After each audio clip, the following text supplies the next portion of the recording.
حياكم الله الطلاب الأعزاء في قناة إبداعات مبرمج، دروس عمل وبرمجة البوتات حق التليجرام. قبل أن نبدأ الشرح لا تنسى أن تضغط زر اشتراك في القناة إن لم تكن مشترك، وفعل زر الجرس، وأيضا إعجاب بالفيديو. وهيا بنا لكي نبدأ. أخذنا في الدرس السابق، سأضع لكم رابط هذه الدورة سلسلة من الفيديوهات متكاملة في وصف الفيديو. أخذنا في الدرس السابق كيف إنشاء البوت. تمام.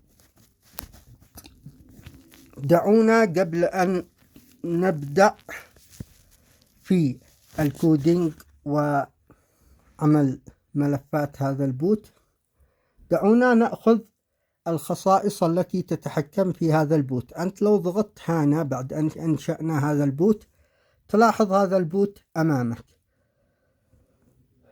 لا إله إلا الله. لاحظ الآن فيه عندي إيش؟ شوف، لو عملت هكذا وقلت له إيش؟ ست، إيش الأشياء الذي بتجي لك؟ شوف، عندك ست نيم، ست ديسكريبشن.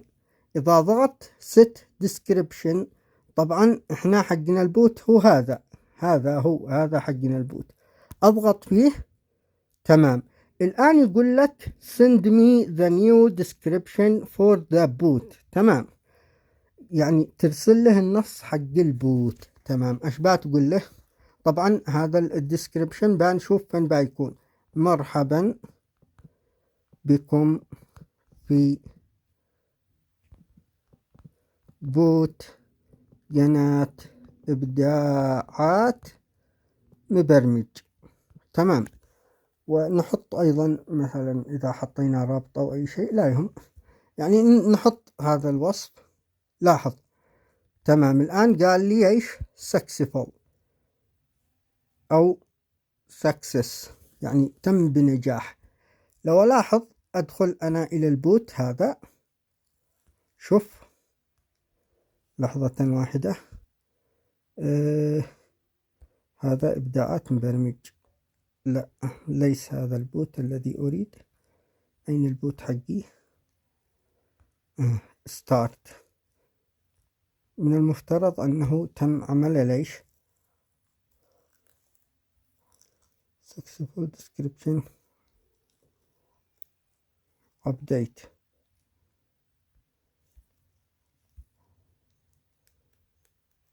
نعم، هذا هو. لاحظ معي ايش قال لك؟ ما الذي يقدمه هذا البوت؟ مرحبا بكم في بوت قناة إبداعات مبرمج، وتكتب الأشياء الذي في البوت. تمام. لاحظ معي. ها، شوف، أنا مثلا بوقف هذا البوت. شوف، ها، أجي إلى هنا، أدخل إلى البوت حقي. هذا هو الديسكريبشن عندما عملت له set description. تمام. أيضا أعمل حاجة ثانية وهو إيش؟ لاحظ معي. سلاش ومن ثم set ايش؟ about ايش؟ text. set. لحظة، هذا set description set ايش؟ about text. تمام. أنا أريد لهذا البوت الذي قمت بإنشائه، هذا هو هذا. تمام. الآن أرسل له عن هذا البوت. هذا البوت استخدمناه عفوا للتعليم. تمام. شوف، أضغط هكذا. الآن successful، خلاص تم. لاحظ، أتي إلى هنا، ألاحظ هنا سوف يظهر لحظة واحدة. شوف، أشغله، سوف يتم.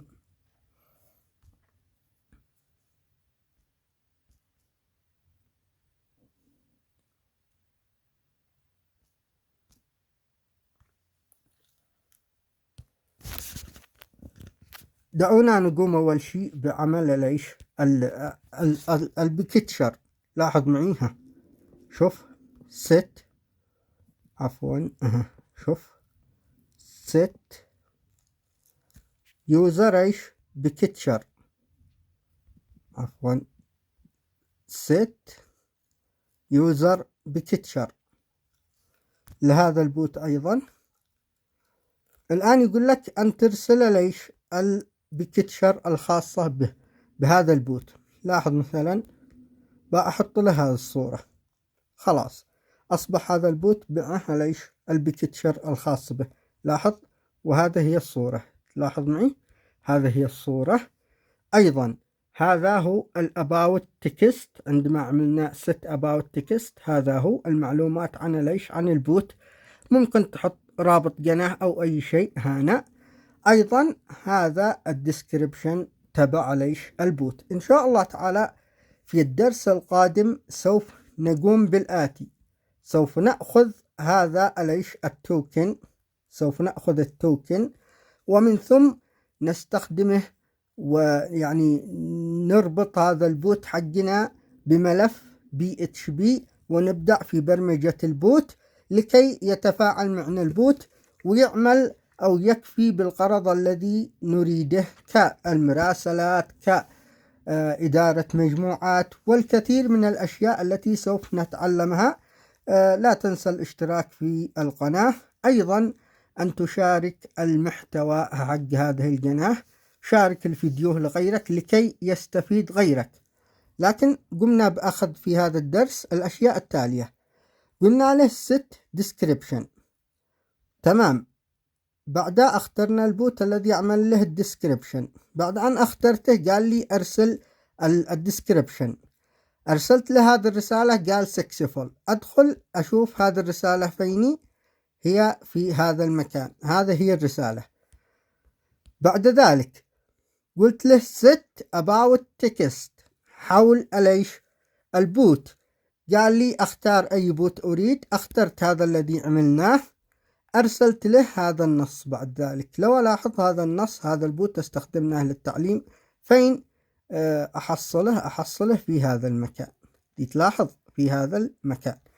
بعد ذلك استخدمنا ايش الصورة، قلت له set picture، set user pic يعني picture، قال لك أن تختار البوت الذي بتعمل له الصورة. اخترنا البوت وقال لي أن أرسل الصورة، قمت بإرسال الصورة حق البوت هذا. بعد ذلك قال لي تمت بنجاح. أتي إلى البوت هذا حقي أشوف أن الصورة في هذا البوت، تمام. إن شاء الله تعالى في الدرس القادم سوف نأخذ كيفية إرسال رسالة ومن ثم البوت يرد علي، والكثير من الأشياء التي سوف نأخذها في الاستضافة المجانية التي شرحناها كيف عملها في الدرس. يعني سأضع لكم رابط سلسلة هذه الدورة وأيضا رابط فيديو عمل الاستضافة المجانية. إلى هنا والسلام عليكم ورحمة الله وبركاته، وإلى درس قادم، ومعكم ألف سلامة، مع السلامة.